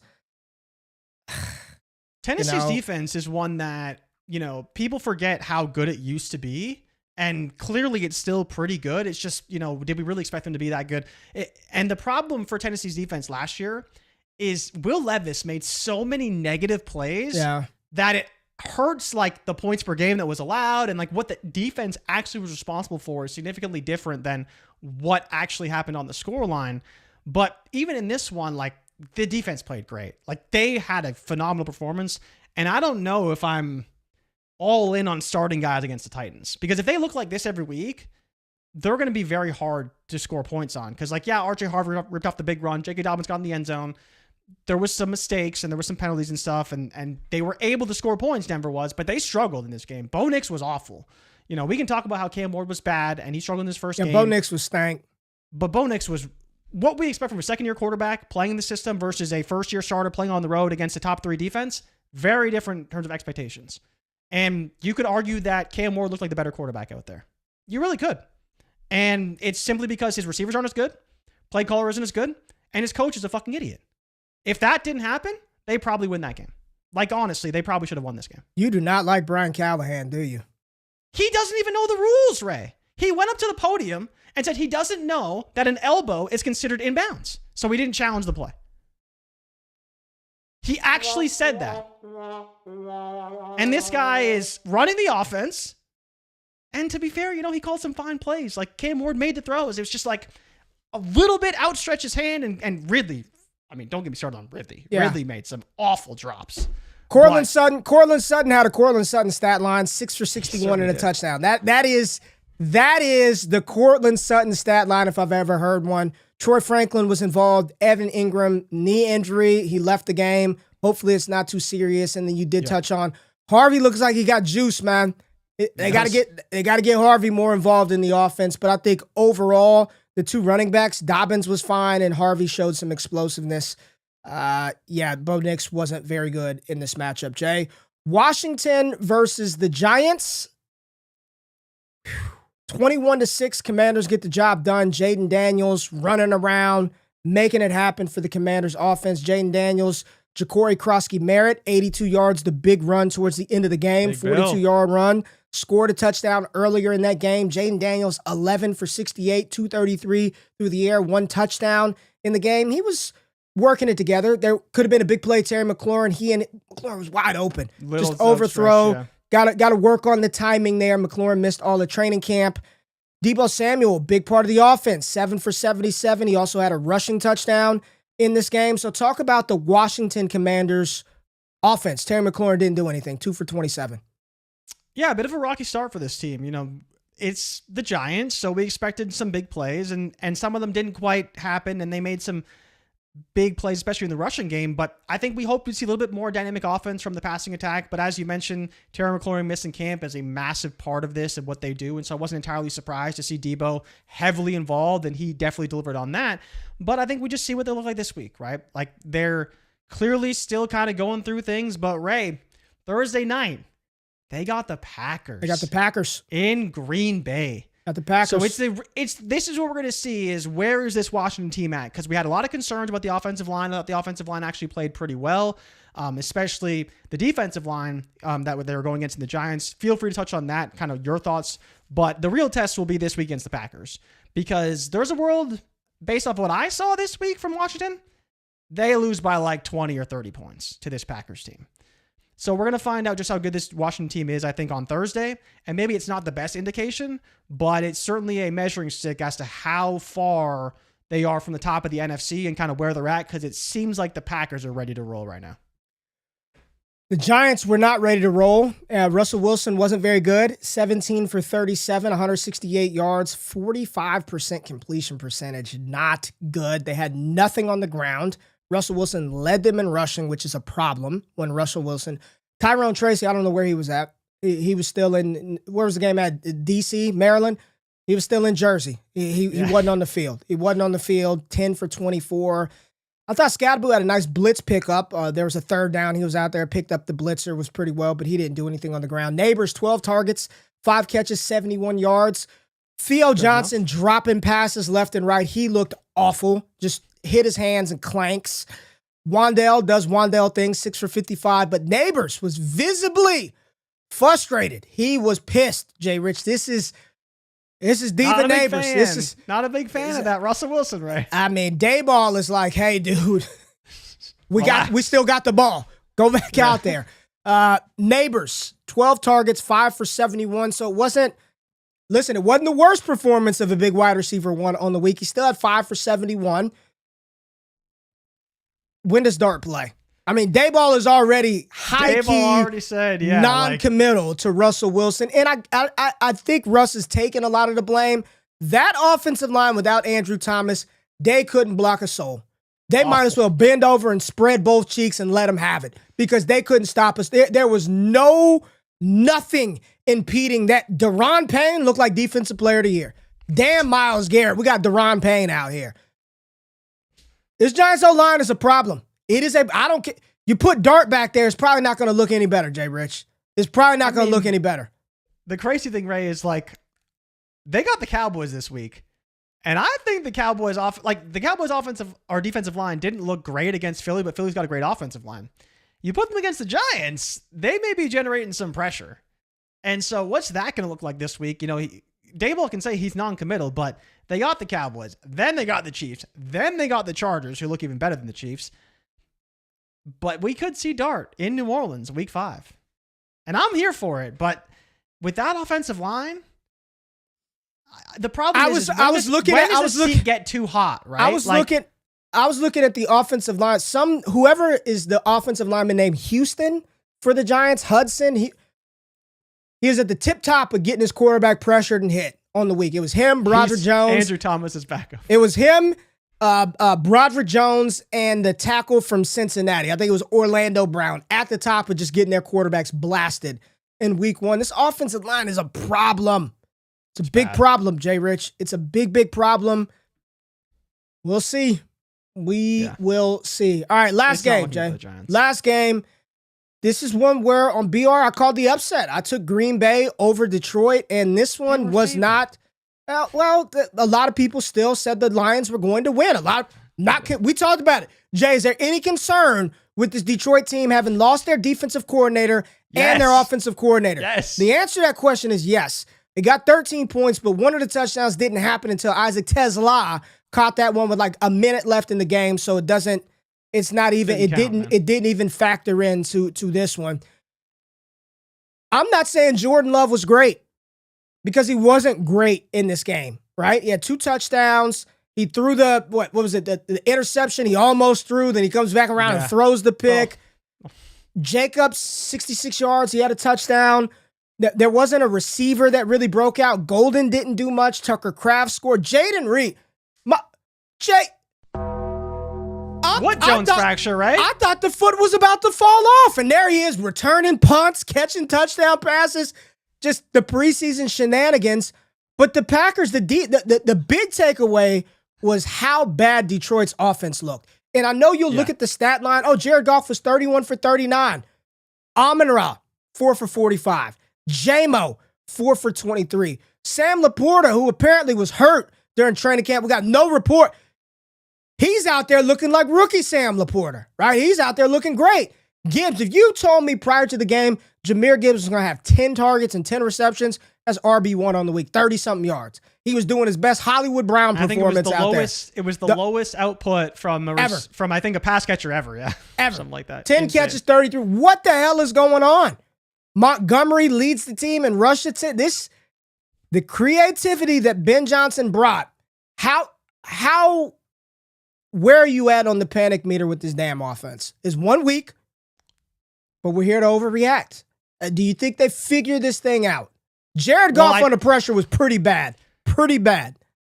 I think here's the problem that is very interesting, right? His former OC is now the head coach of the Bears. Mm-hmm. And they play the Bears at home next week. So now you have a situation where you're coming off a bad game, facing off against your former OC, who probably knows you just about as good as anyone in the NFL. And he's going to instruct the defense exactly what to do to stop you. And if you look bad in that game, guess what? Then you get the Ravens on the road, and then you have to play Cleveland. I'm not going to say they're going to be 0-4. They're probably not. But losing this game in the way that they did with how poorly they looked offensively is a big problem. Like, I don't know if you saw the stat, Ray, but without Ben Johnson and Sean McVay, Jared Goff is 0-19-1.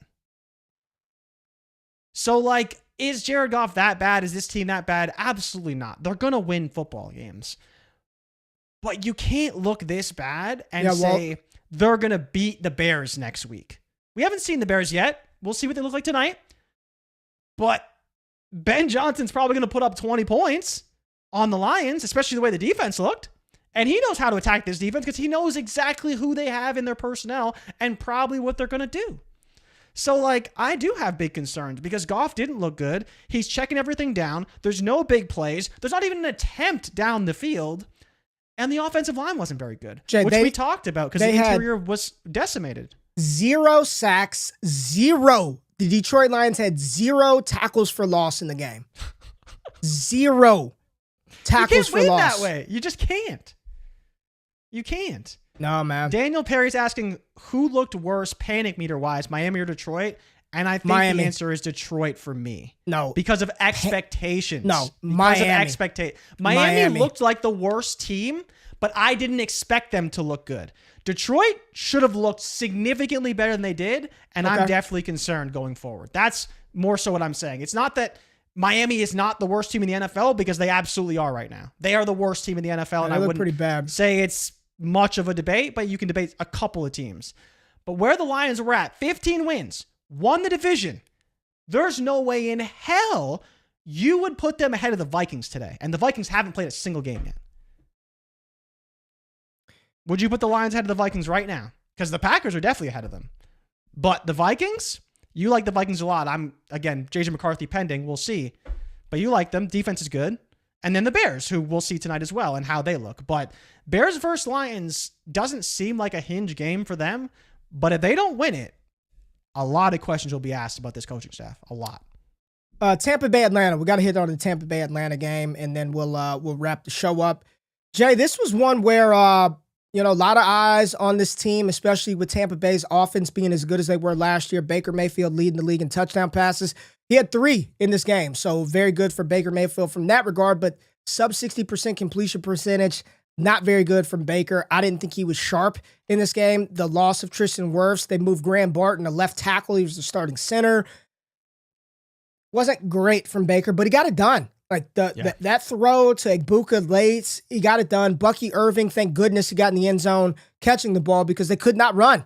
They could not run the ball against Atlanta's front. The offensive line is problematic in Tampa Bay. Baker actually led the team with 39 rushing yards. He had that long run towards the end of the game, but it's all the pass catchers, right? Mike Evans still led this team in targets as we expected. 8 targets, 5 catches, 51 yards.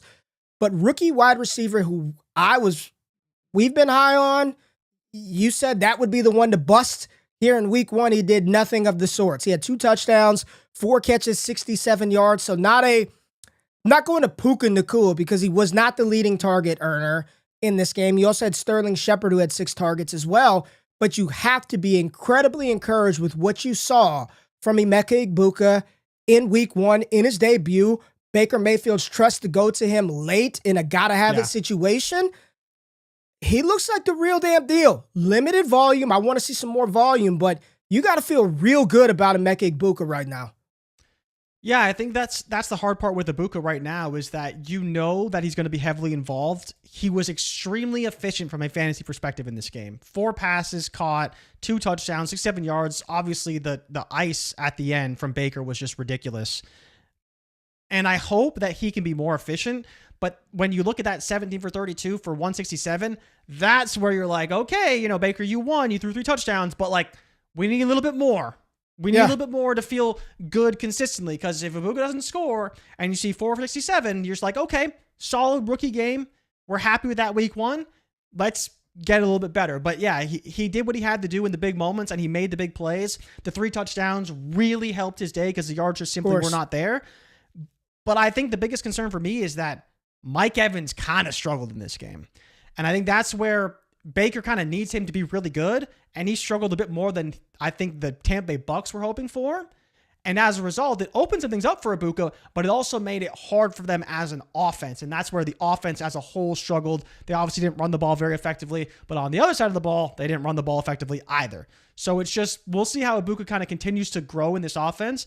But if he becomes the number 1, I think that's when this offense could take off. If Mike Evans isn't going to be the Mike Evans we've seen over the past few years, I think you need to turn the reins over to Egbuka and let him be the guy to carry this offense. I don't know about all that. I think Evans was fine in this matchup. Egbuka scored the 2 touchdowns. Other side of the ball, Michael Penix, up and down day, but at the end, I mean, he delivered. He ran the ball in for that touchdown. It was a long goal line stand for Atlanta down there. Felt like they were down there for about 10 plays. Yeah. 24 yards apiece. Why are we still doing this shit? Algier and Bijan. I mean, this is... neither of them were good, to be fair to Atlanta. Give Bijan more time to get in rhythm. Like, they get down to the 1. Let's put Algier in. The hell with Bijan. Let's give the ball to Algier. 10 carries for Algier, 24 yards. 12 for Bijan, 24 yards. Neither of them were good on the ground. Bijan, 6 for 100 through the air. I'll take it. Your boy Kyle Pitts, 7 for 59. Kyle Pitts looked the best. Now that there are no expectations, he looked pretty good. Drake London, 15 targets for Drizzy Drake, 8 for 55. Then he leaves with a What's up with the shoulders? All these damn shoulder injuries in week 1. Hopefully, this isn't anything too serious for Drake London. What are your thoughts on the Atlanta offense and what we saw versus the Tampa Bay defense? In particular, Bijan Robinson, Pitts, London. Where are you at with those guys? Yeah, I mean, Pitts looked good. I think he's tight end 7 or 8 on the week. Looked good. So I feel comfortable starting him. Like, if this is going to be the offense, now the big X factor is Darnell Mooney didn't play. So for anyone who missed that or didn't watch the game, Darnell Mooney didn't play in this game. We talked about how he's been practicing, but whether or not he'd be available or not. So while Darnell Mooney's out, I think you start Kyle Pitts because he's probably going to be the number 2 on the team. Bijan was pretty lucky to get that 50-yard touchdown so early in the game, scored the first touchdown of the week. But outside of that, he was great. Lucky? It was just like he was uncovered, and Bijan in space is like ridiculous, right? Like I'm not saying he's lucky because it's just the way it happened. It was like, oh shit, there's no one in front of me for 20 yards, and he's like the best running back in football. But running the ball, they were terrible. So it's like, how does this team find more balance? I talked to you about how I thought this team was a little bit rusty, didn't play in preseason. Joint practices are great, but when you have to play the Bucs, who is a good team, solid defensively, you need like real reps. And I think this is a team that started off really slow and was learning in real time. That's when I say they got kind of lucky, is that after the Bijan touchdown, they really struggled offensively and they weren't able to continue that momentum throughout the game. It wasn't until the very end they kind of put it together. Penix made some great throws. Obviously, the run was very good, and they were able to salvage a performance that in the middle of it was not so good. But outside of that, I have no concerns because you're starting London if he's healthy. You're starting Bijan. It's just, do you want to start Penix every week? And I think the answer is maybe. If the running game looks like this and they're throwing the ball 42 times, why not? Because he's capable of a 3-touchdown performance. And at that point, I'm fine with starting him. Jay Rich, going into week 2, would you rather have Emeka Egbuka or Travis Hunter? Emeka Egbuka. Emeka Egbuka or Teteroa McMillan? Oh, God. I'll take McMillan. Egbuka or Zay Flowers? I will take Egbuka. Egbuka or JMO? Oh, I got to take Egbuka there. Last one, Egbuka going into week 2 or Garrett Wilson? I'm taking Garrett Wilson. I got to take Garrett Wilson. The reason why I would take McMillan, even though I saw your face, is that if he doesn't score those 2 touchdowns, their lines are pretty similar. And McMillan got more volume. So I understand where people may say, oh, I got to have Egbuka over McMillan. But it's like, you take the touchdowns out of it, it's a lot closer. But I understand if you're like, well, Baker's also going to throw twice as many touchdowns as Bryce Young will. And that's a very realistic possibility. And at that point, it's a lot closer. For sure. So I see it for both sides, for sure.